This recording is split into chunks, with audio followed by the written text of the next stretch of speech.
Bonjour tout le monde et bienvenue à ce compte-rendu de la réunion régulière du conseil municipal qui s'est tenue le 11 novembre. J'ai avec moi aujourd'hui M. Bilbé. Merci M. Bilbé d'être là. Ça fait plaisir. Bonjour tout le monde. Donc, mardi soir à la réunion, nous avions Tania Ladouceur, la conseillère, qui était absente pour des raisons de maladie. Donc, Tania, on voulait tenir à te souhaiter prompt rétablissement. On espère que tout va bien aller dans ta convalescence.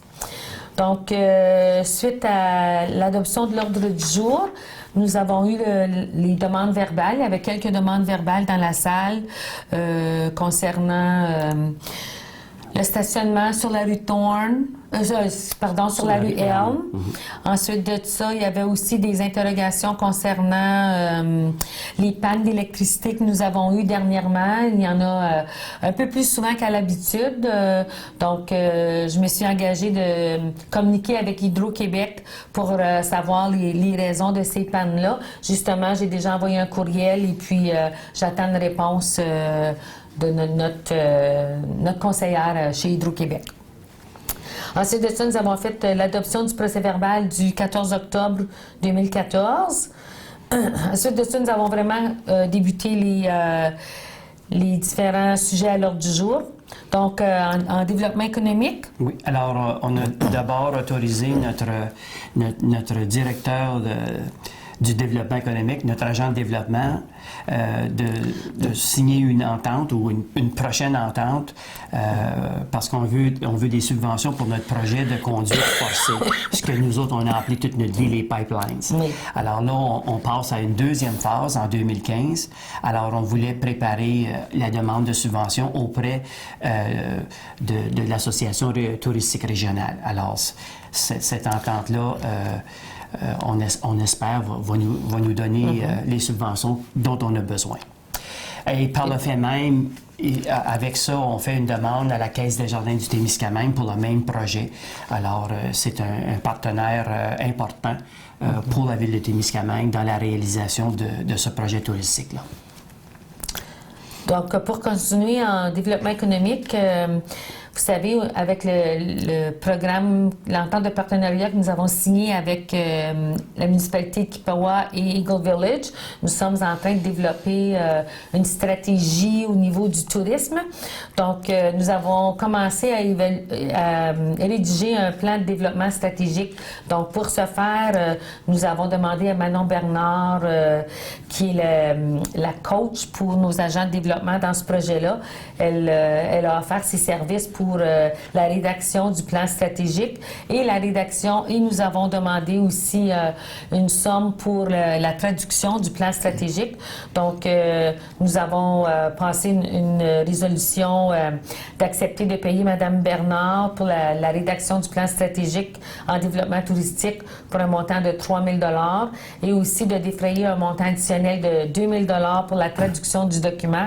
Et le tout est conditionnel à ce que la FCM nous rembourse rembourse ses frais à la Ville. Donc, c'est vraiment une résolution là, pour engager les sommes en sachant que la Fédération canadienne des municipalités va nous les rembourser. Oui. Ensuite, on a donné notre appui au Centre local de développement. Alors, comme vous savez, le Témiscamingue est organisé avec une société de développement et elle reçoit une part de ses subventions du CLD qui est provincial et une portion de sa subvention vient du fédéral. Et vous êtes au courant depuis quelques semaines que le gouvernement du Québec est en train de faire des coupures dans tous ses programmes et les CLD ne passent pas à côté. Alors, eux autres aussi, il va y avoir des coupures, mais nous tenions à ce que le gouvernement du Québec sache le rôle important que le CLD joue au niveau de notre région. Et puis là, je parle de la région, on parle du nord-ouest, Témiscamingue, Abitibi. Et puis, on a un guichet unique, on a quand même une structure qui est sensiblement différente des autres régions du Québec. Et la note, elle a fait ses preuves. Alors, on voulait que le ministère sache que ça va nous faire mal, cette coupure-là. Et en même temps, on ne veut pas mettre en jeu les projets qui sont déjà en développement. Alors, la Ville de Témiscamingue a donné son appui au CLD. Donc, ensuite de ça, nous sommes rendus en loisirs. En loisirs, nous avons fait un avis de motion pour aller en règlement d'emprunt pour le remplacement du système de réfrigération et de ventilation au centre. C'est un avis de motion qui avait été donné à ce temps-ci l'année dernière, sauf que le projet a été retardé d'1 an. Donc, nous devons sensiblement recommencer la procédure. Donc, M. Lacasse a donné l'avis de motion là, qu'à une séance ultérieure, on va adopter le règlement d'emprunt pour le remplacement du système de réfrigération et de ventilation du centre. Je vous rappelle que nous avons jusqu'en 2020 pour passer du fréon que nous autres, on a choisi le gaz carbonique, le CO2. Alors, vous avez entendu parler aussi de nos problèmes récents, alors que le gaz fréon s'est échappé. Ça a coûté plusieurs milliers de dollars à refaire et réparer le système. Alors, il n'est pas trop tard, ni trop tôt pour refaire tout ça. Alors, déjà, la firme EXP, la firme d'ingénierie, est à préparer les plans et devis pour qu'on puisse aller en soumission. Et dès que ça sera fait et on va choisir un soumissionnaire, on est quand même conscient que si on le fait avant décembre 2015, nous pourrions recevoir jusqu'à 50% du coût. Alors, on veut vraiment pas perdre notre chance parce qu'après ça, il va être trop tard. Donc, pour une fois, on est avant-gardiste. On fait les choses à temps pour être capable de bénéficier des subventions qui sont disponibles. Oui. Donc, en travaux publics, vous vous souviendrez, on a annoncé qu'en 2015, nous allons refaire le chemin Kipawa à partir de la rue Humphrey jusqu'à la montée Le Temps. Donc, pour ce faire, nous sommes allés en appel d'offres pour les services professionnels d'ingénierie pour les travaux de réfection sur le chemin Kipawa. Donc, nous avons reçu trois soumissions différentes.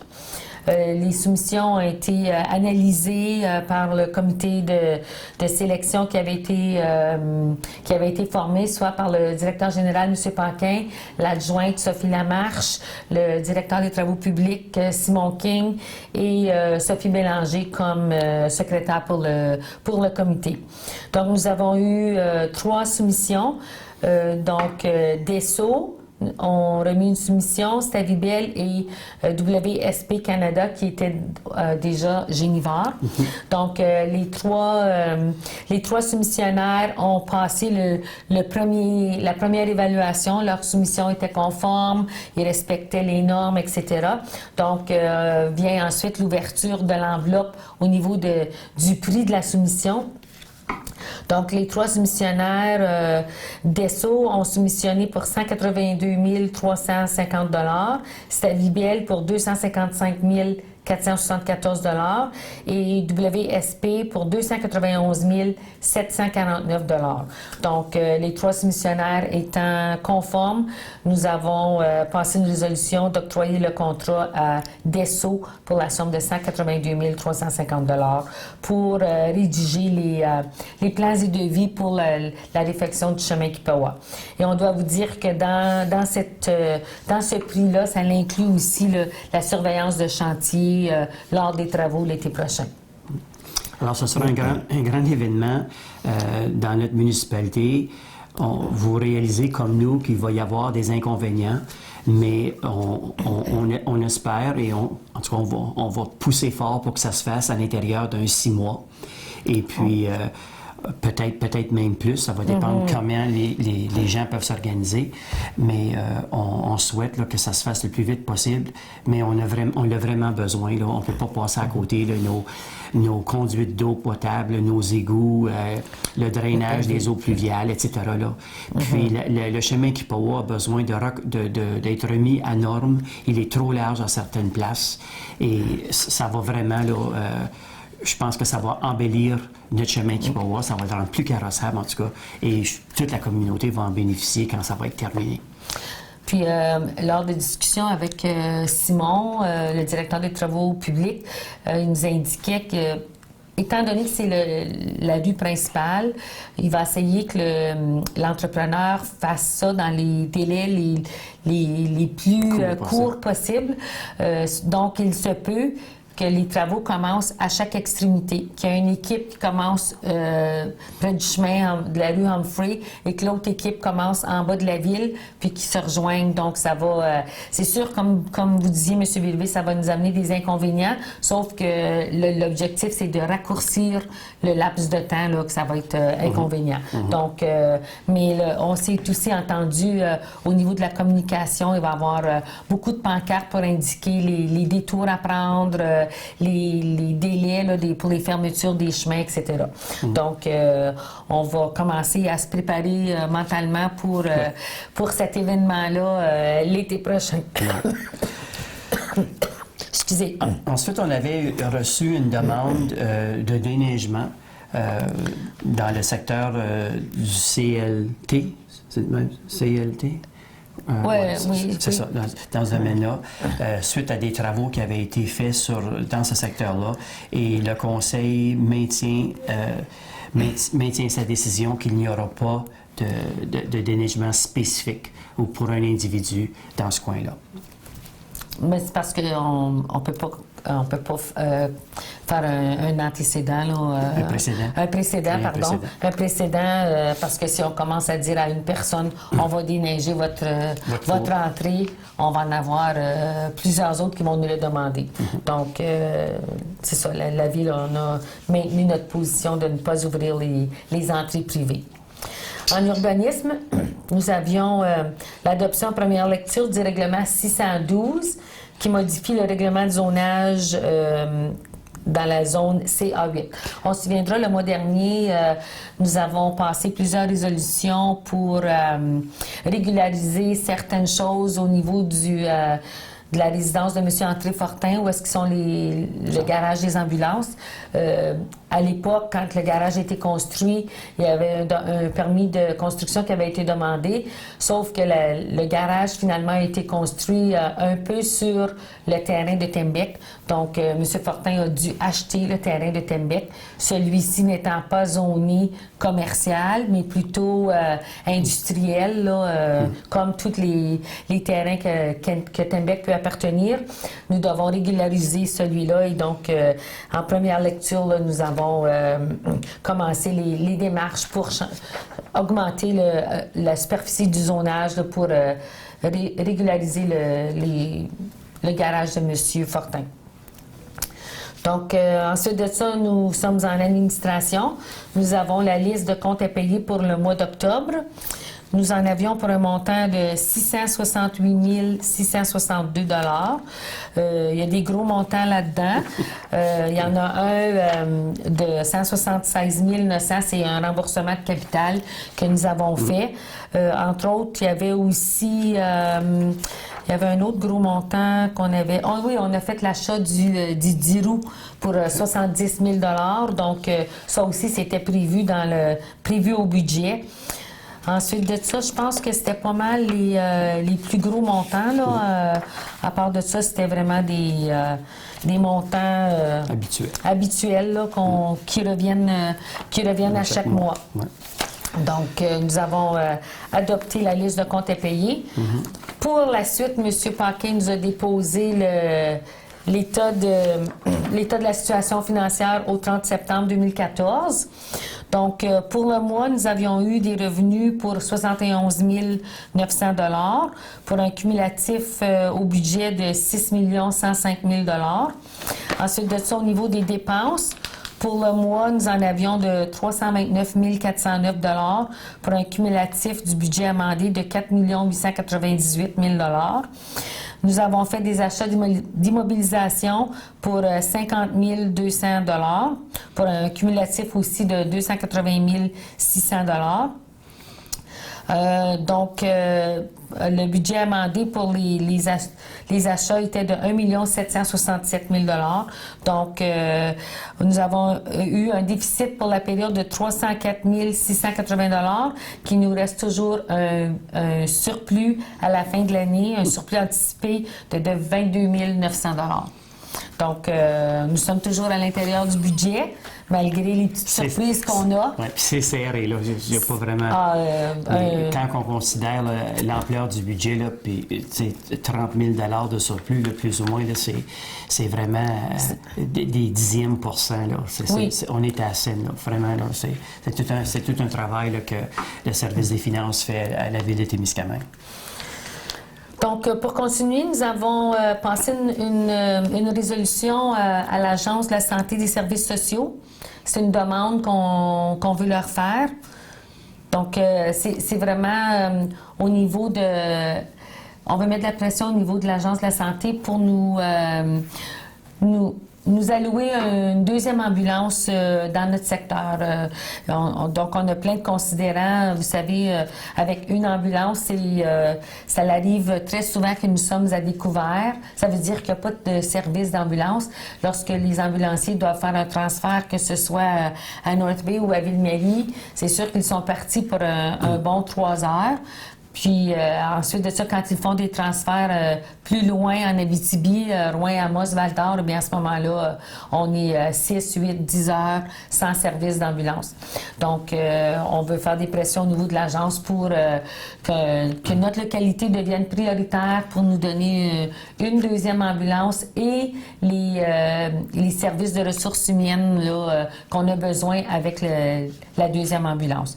Donc, un des points forts qui pèse dans la balance aussi, c'est qu'avec l'usine de Tembec, si jamais il y avait un accident malheureux qui se passait à l'usine, pas avoir d'ambulance sur les lieux, ça risque d'être dramatique.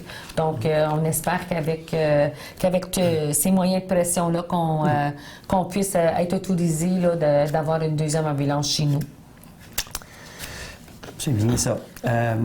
Ensuite, on a demandé, on va demander au ministère des Affaires municipales de reporter notre budget 2015 au 31 janvier 2015. Normalement, on soumet nos budgets au 31 décembre de l'année courante.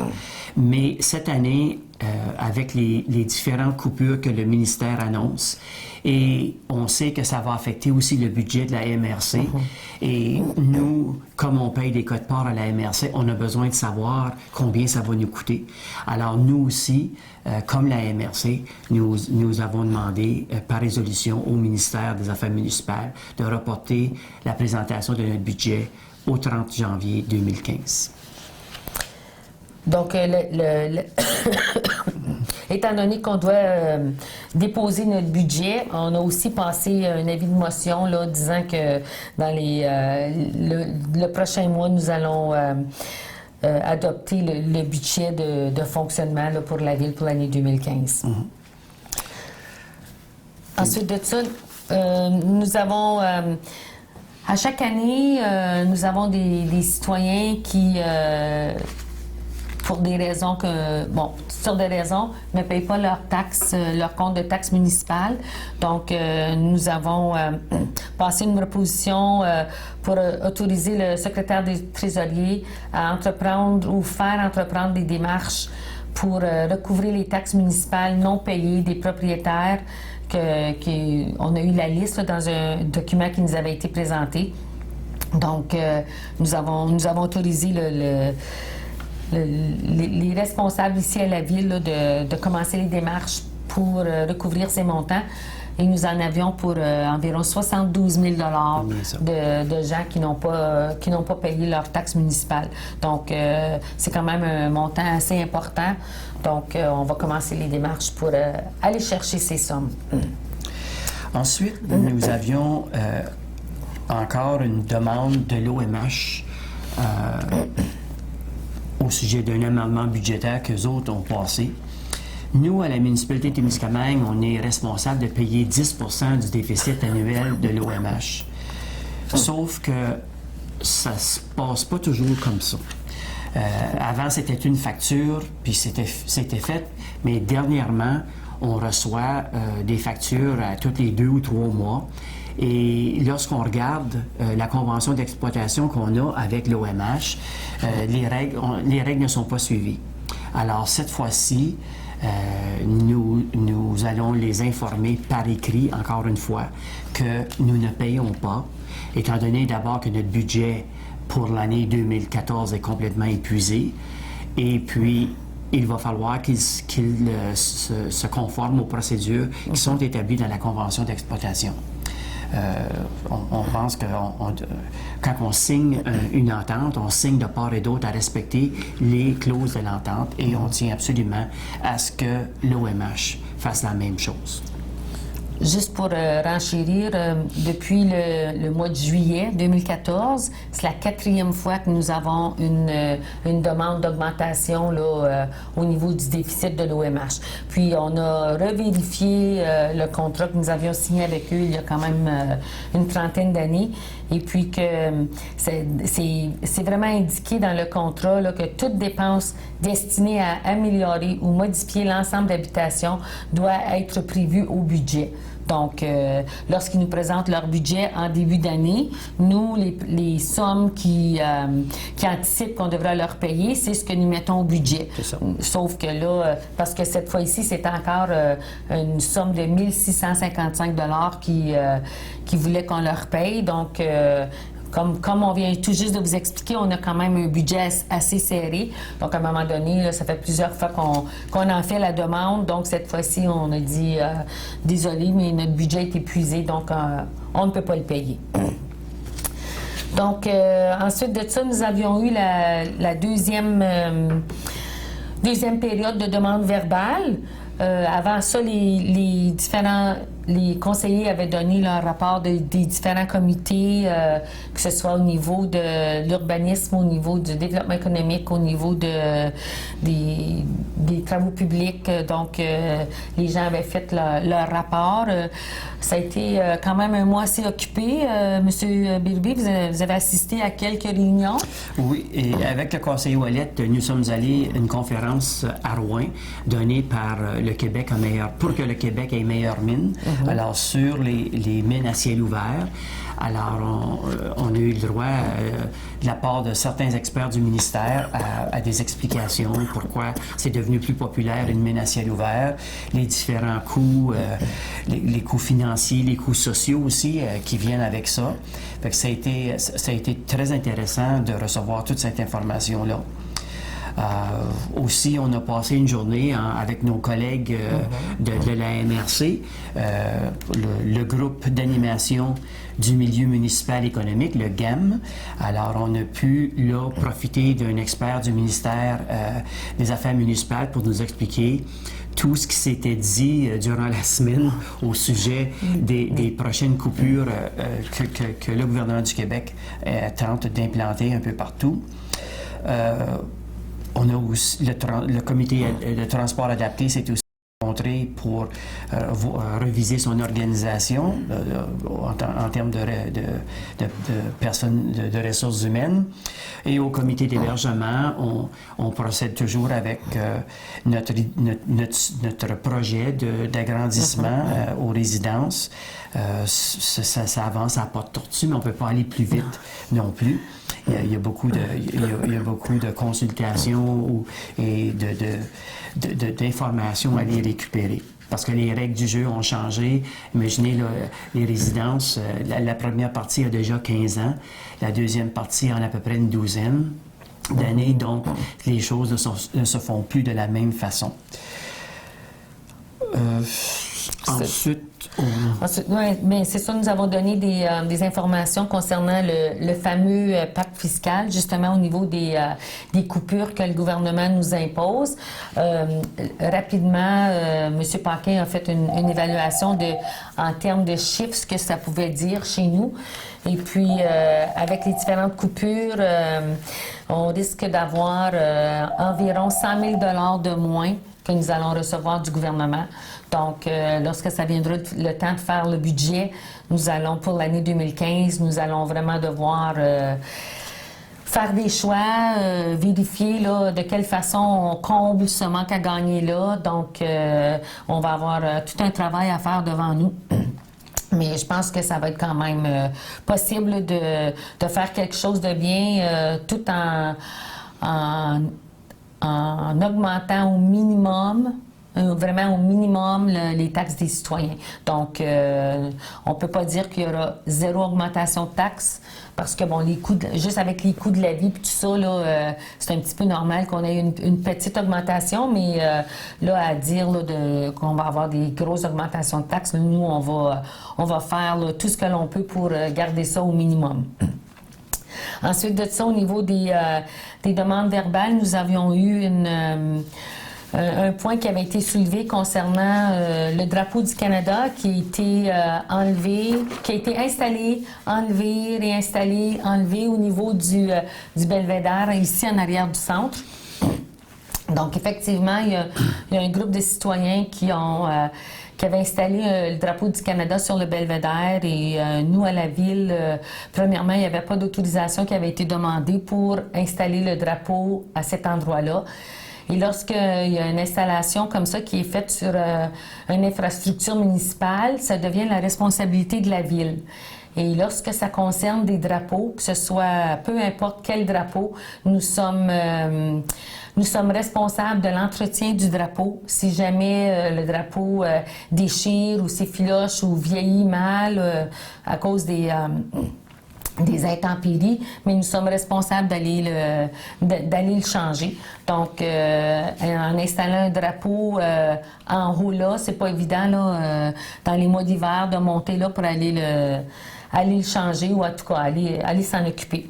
Donc, il y a aussi des normes. Lorsqu'on installe un drapeau, il y a des normes à respecter. Il faut que ça soit un certain montant de pied du sol. Il faut être capable de pouvoir le mettre en berne. Donc, tout ça... en tout cas, il n'y avait pas d'autorisation qui avait été donnée, donc nous avons opté d'aller l'enlever. Puis, il y a plusieurs choses qui se sont dites sur les médias sociaux, donc je pense que c'est le temps de mettre les pendules à l'heure. Nous, à la Ville, nous pouvons choisir quel drapeau nous installons où. Donc, si on voulait, on pourrait installer seulement des drapeaux de la province de Québec et aucun drapeau du Canada. Ce n'est pas le cas, mais c'est même l'inverse. Nous avons des drapeaux du Canada d'installer au cénotaphe. C'est sûr que le cénotaphe, c'est la place pour les vétérans, donc c'est important d'avoir un drapeau du Canada là. Il y en a un aussi à la Légion, il y en a un au bureau de poste. Ici, devant l'hôtel de ville, nous avons les deux drapeaux, et le fleur de lys et le drapeau du Canada. Même chose à l'intérieur de l'hôtel de ville. Donc, nous sommes quand même fiers d'appartenir au Canada, mais nous sommes quand même dans la province de Québec. Donc, nous, c'est une fierté que nous avons, là. Donc, on n'est pas gênés d'afficher nos drapeaux du Canada. Donc, il y a aussi le fait que si on accepte que les gens installent ce qu'ils veulent, quand ils veulent, sur les installations municipales, on risque de se retrouver avec, n'importe quoi, n'importe où. Et il faut admettre aussi que ça devient un méfait. Ça frôle le vandalisme, là, installer des choses sur les infrastructures municipales sans en avoir la permission. Donc, on a fait le point là-dessus à la réunion régulière en espérant que ça répond aux questions des citoyens qui se demandaient pourquoi on insistait à enlever le drapeau sur le belvédère, là, ici derrière le centre. Je pense que ça faisait pas mal le tour des discussions que nous avons eues à la rencontre du mois de novembre. Donc, merci de nous avoir écoutés. On va vous tenir au courant, on continue de vous tenir au courant. Je pense que c'est important, la communication avec nos citoyens. Donc, on va vous souhaiter un bon mois de novembre, puis on va se voir au mois de décembre. Merci tout le monde. Bonne journée.